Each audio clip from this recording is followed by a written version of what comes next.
तो बेटा मान लेते हैं कोई बॉडी है, उसका टेम्परेचर T था, ठीक है, उसका टेम्परेचर बेटा T से T प्लस dt हो गया, मीन्स dt उसका टेम्परेचर इंक्रीज कर दिया गया है। मान लेते बेटा उस बॉडी का जो रेजिस्टेंस था बेटा वो इनिशियल रेजिस्टेंस मान लेते R था, ठीक है, इसको इनिशियल रेजिस्टेंस में माना है। अब उसका इनिशियल रेजिस्टेंस बेटा R नॉट से प्लस dr हो गया है, R नॉट प्लस dr, ठीक है, ये हमारा इनिशियल रेजिस्टेंस। तो बेटा एक्सपेरिमेंटली क्या देखा गया, एक्सपेरिमेंटली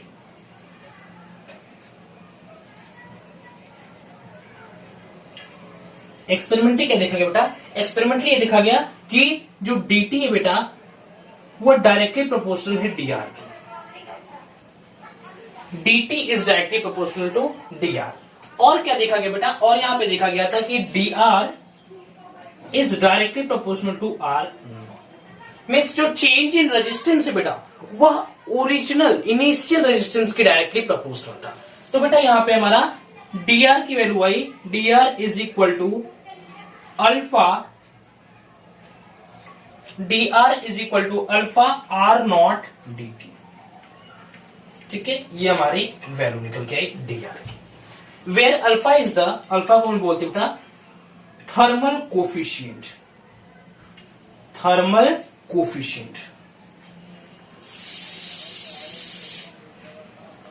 इसको हम बोलते हैं थर्मल कोफिशिएंट, ठीक है। तो dr की वैल्यू क्या निकल बेटा अल्फा r नॉट dt, ठीक बेटा, क्या लिखा गया, इसको हम बोलते हैं थर्मल कोफिशिएंट, या आप ये भी बोल सकते हो coefficient of thermal resistance, coefficient of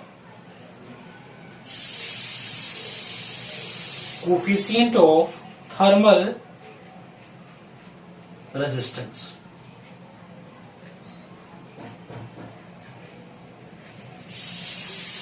coefficient of thermal resistance. Experimentally दिखा गया था द चेंज इन रेजिस्टेंस को,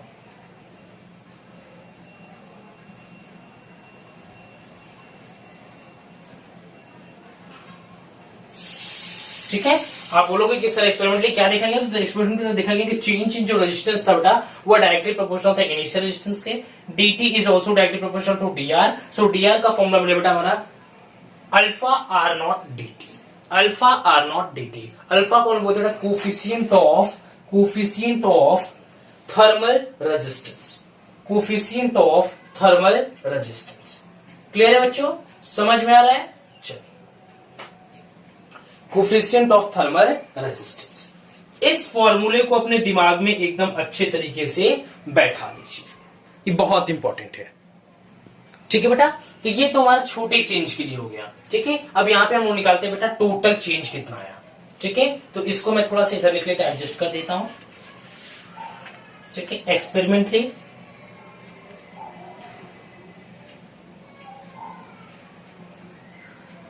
the change in resistance, the change in resistance, experimentally क्या देखा the change in resistance,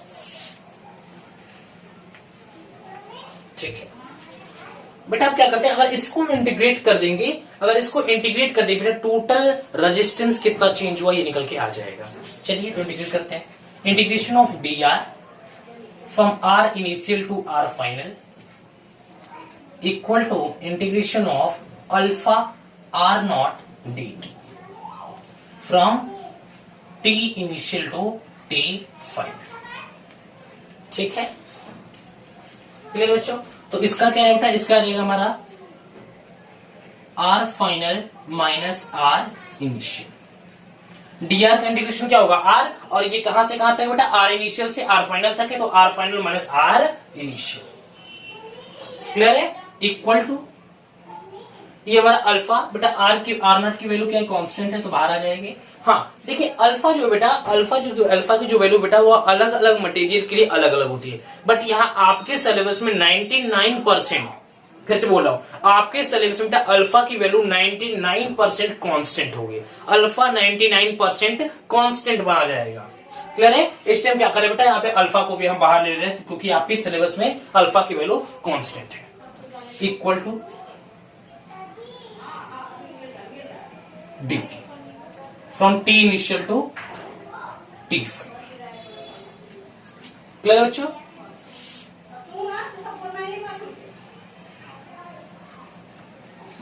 r final minus r initial equal to alpha R naught dt का integration हो जाएगा हमारा t final minus t initial. Clear है? t final minus t initial, ये हमारी वैल्यू. Keep in your mind, this is very very very important. ये अगर आप लिखना भी चाहते हो अल्फा का तो यहां लिख लीजिए कि 99% alpha is assumed to be constant.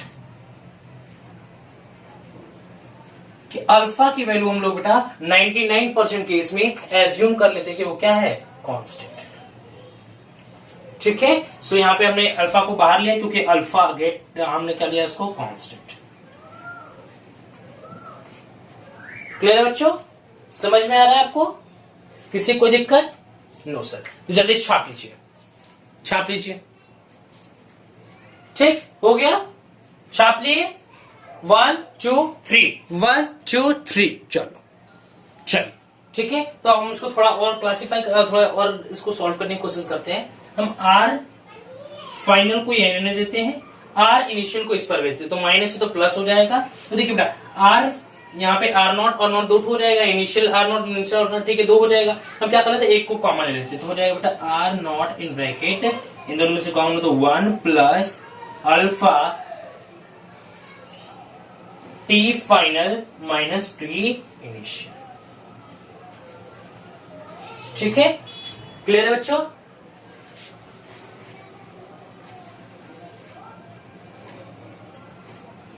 ठीक है, अब आप ये भी लिख सकते हो R final equal to R initial 1 plus alpha T final minus T initial का इसको डेल्टा टी लिख सकते हो.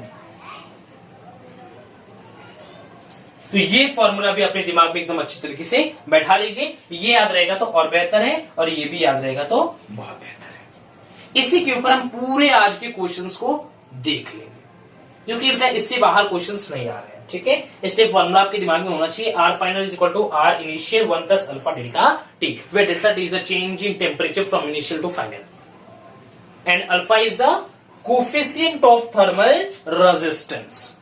यहाँ पे अल्फा की वैल्यू कांस्टेंट मानी गई. आपके सिलेबस में 99% तक अल्फा की वैल्यू कांस्टेंट मानी जाएगी. हर जगह हर वक्त हर समय अल्फा की वैल्यू कांस्टेंट विद टेम्परेचर नहीं होती है. आपके सिलेबस में 99% is assume to be alpha is constant with temperature. Temperature के साथ वो क्या है, कांस्टेंट है, मान लिया गया ऐसा. क्लियर है बच्चों? समझ में आ रहा है? तो इरेज कर दो. हाँ, 1 मिनट वीडियो को पॉज करिए, जल्दी से नोट डाउन कर लीजिए. स्क्रीनशॉट लेना तो स्क्रीनशॉट लीजिए, बैठ के आऊं. ठीक है, चलिए. ठीक बच्चों, चलिए इरेज करो.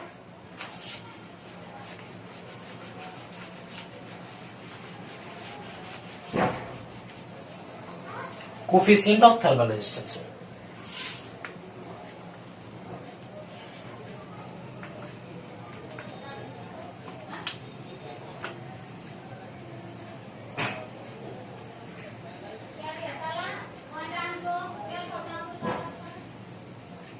Coefficient of thermal resistance. हाँ, आपने रेजिस्टेंस के एक फॉर्मूला पढ़ा था, rho L by A. Rho L by A, where rho is the resistivity.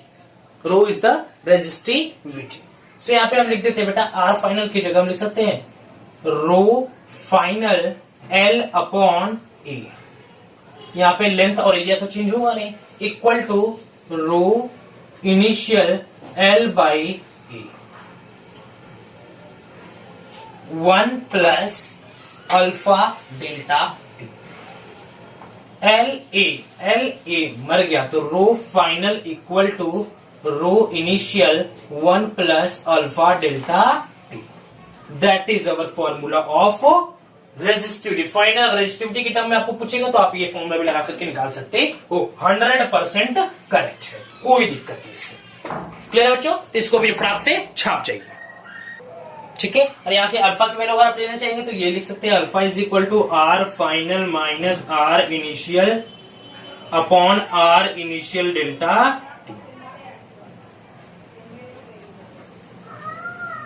ये लिख लीजिए अल्फा की value. Alpha is the coefficient of thermal resistance.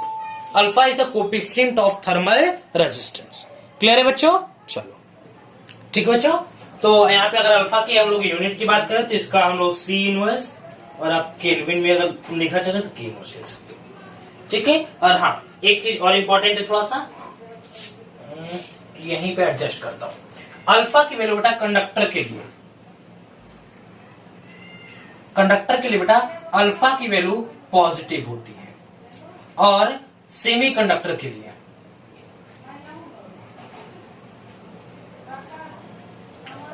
Alpha की वैल्यू नेगेटिव होती है। एंड फॉर एलॉय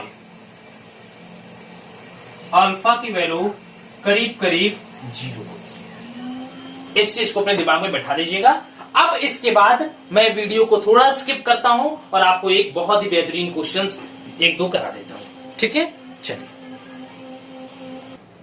तो ये रहा क्वेश्चन बेटा। The resistance of a heating element at room temperature is 27 degree Celsius is 100 ohm. At what temperature its resistance will be 117 ohm if alpha is equal to 1.7 into 10 to the power minus 4 degree Celsius. Clear? बोल रहा है बेटा कि एक resistance of heating element का अगर वो room temperature 27 degree Celsius बेटा हुआ, उसका जो रेजिस्टेंस है वो है 100 ओम। मीन्स एक हीटिंग एलिमेंट का रेजिस्टेंस 27 डिग्री सेल्सियस पे 100 ओम है, तो कितने टेम्परेचर पे उसका रेजिस्टेंस 117 ओम हो जाएगा? कितना आसान है। इनिशियल टेम्परेचर कितना दिया हुआ है? 27 डिग्री सेल्सियस। फाइनल टेम्परेचर कितना है बेटा? T final equal to T मान लेते हैं। ठीक, यही तो हमें निकालना है। चलो निकालना है, इसको टी मान देंगे। ठीक, अब देखिए हमें इनिशियल रेजिस्टेंस भी दिया हुआ है 100 ओम, फाइनल रेजिस्टेंस भी दिया है 117। हम लोग जानते हैं बेटा R final equal to R nought 1 plus alpha delta T. ठीक है, पुट कर दीजिए। सो आर फाइनल की वैल्यू क्या है? 117 ohm equal to 100 ohm 1 plus alpha ही रहने देते हैं इसको। ठीक है, और यहाँ पे डेल्टा टी की जगह हम लिख लेते हैं बेटा यहाँ पे कहां से बेटा 27 डिग्री, तो हो जाएगा T minus 27 degree Celsius, final minus initial. Clear है बच्चों? तो आप इसको एक बार इसमें माइनस मल्टीप्लाई करोगे तो क्या 100 ओम हो जाएगा, 100 ओम इंटू 100 अल्फा। ठीक है, तो हमारा आ जाएगा, और एक बार इसको माइनस करेंगे तो हो जाएगा बेटा 117 माइनस 100 अपॉन 100 अल्फा। क्लियर है बच्चों? समझ में आ रहा है? चलो ठीक, या 100 अल्फा की जगह 100 मल्टीप्लाई बाई अल्फा लिखेंगे, थोड़ा अच्छा लगेगा।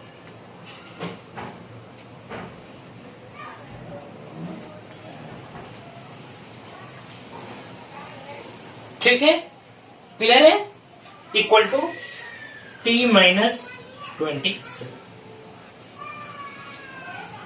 हमने अल्फा की वैल्यू में बताया 1.7 इंटू 10 पावर 4, 1.7 इंटू 10 का पावर 4, तो हो जाएगा बेटा 17 अपॉन 100 इंटू 1.7 इंटू 10 का पावर माइनस 4।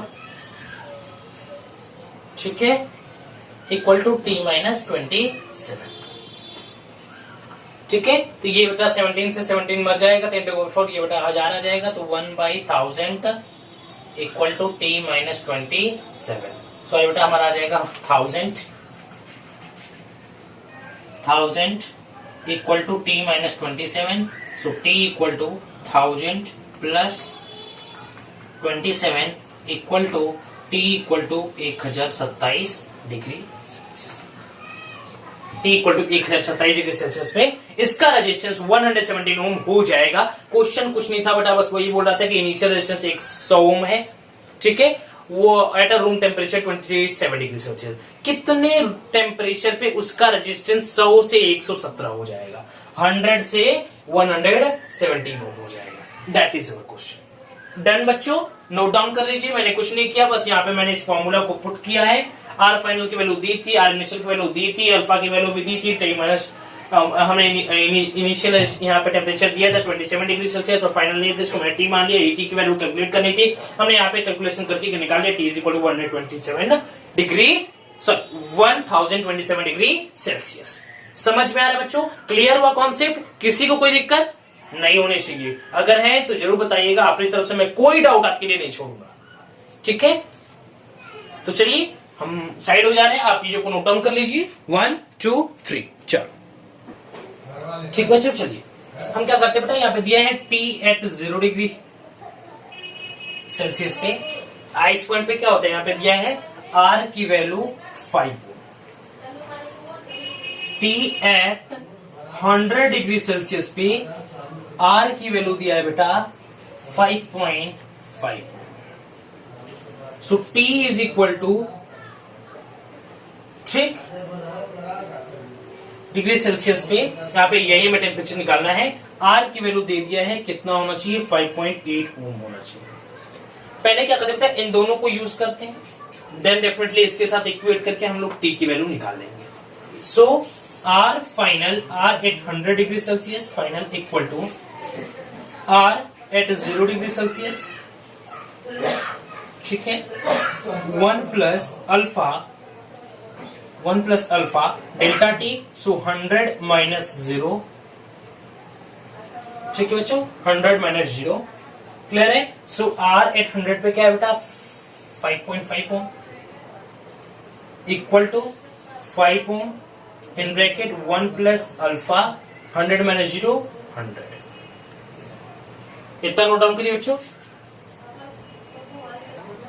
देखिए बेटा, ठीक है, तो आप क्या करते हैं बेटा, इसको मैं इक्वेट कर देते हैं इसके साथ, तो बेटा R at T degree Celsius is equal to R not in bracket 1 plus alpha, ठीक है, टी। चलो बच्चों, सो यहाँ पे इसकी वैल्यू क्या दी है, 5.8 दिया हुआ है। एक बार बस कैमरे में देख लूं, यहाँ तक दिख रहा है कहीं आपको, ताकि मैं उधर लिख दूं। दिख तो रहा है, बट मैं थोड़ा उसको उधर एडजस्ट करता हूँ, क्योंकि नीचे आएंगे तो फिर नहीं दिखेगा। ठीक है, मैं इसको यहाँ पे एडजस्ट करने की कोशिश करता हूँ। ठीक है बेटा, आर टी, तो इसकी वैल्यू दिया हुआ है यहाँ पे 5.8 ohm equal to 5 in bracket 1 plus alpha T. Clear है बच्चों? सो यहाँ पे हम लोग क्या करते हैं, इससे वैल्यू निकालते हैं तो हमारा हो जाएगा 5.5 minus 5 upon 5 into 100 equal to होगा 5.8 माइनस 5 अपॉन 5 इंटू टी। ये क्या होगा बेटा, यहाँ पे 5 इंटू टी और ये 5 इससे माइनस हो गया। ठीक है, तो क्या है यहाँ पे माइनस कर लीजिए 0.5 upon 500 equal to 0.8 upon 5 T. ठीक है, तो आ जाएगा बेटा यहाँ पे हमारा ऐसा कि 0.5 इंटू 5 टी इक्वल टू, ठीक है, 40, 500 इंटू 0.8, सो आ जाएगा 000, ठीक है, ये आ जाएगा 8000 40 000,